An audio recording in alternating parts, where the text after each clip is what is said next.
இப்போ தாவேக்கு இருக்காது.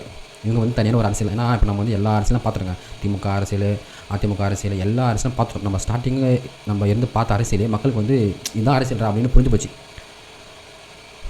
ஆனால் தாவேக்கா உள்ளே வந்ததுலேருந்து இவங்க வந்து ஒரு புது வகையான அரசியல் பண்ணிருக்காங்க. ஆனால் எனக்கு வந்து தாவேக்கா பண்ணுற அரசியல் தான் எனக்கு ரொம்ப பிடிச்சிருக்கு. ஏன்னா யாரையுமே ஆபாசமாக பேசுறது கிடையாது.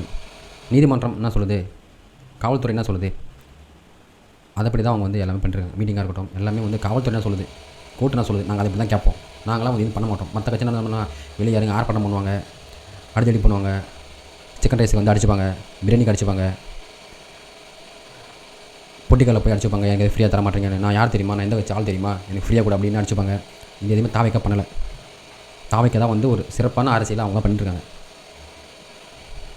வேறு எந்த கட்சியும் பண்ணலை இந்த அரசியலை.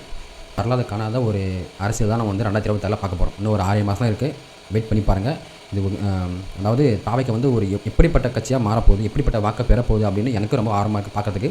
தமிழ்நாட்டு மக்கள் வந்து யார் நம்ப போகிறாங்க, யார் நம்பலை, யார் உண்மையை சொல்கிறாங்க, யாரை போய் சொல்கிறாங்க அப்படின்னு இந்த விஷயத்துக்கு அப்புறம் ஆளுங்கட்சி கதறாங்களோ இல்லையோ, நம்ம சீமான் அவர் வந்து கண்டிப்பாக கதறுவார். தெலுங்குநீதிக்காரர் வந்து செம்மையாக கதறுவார். அதில் எந்த ஒரு மாற்றமும் கிடையாது.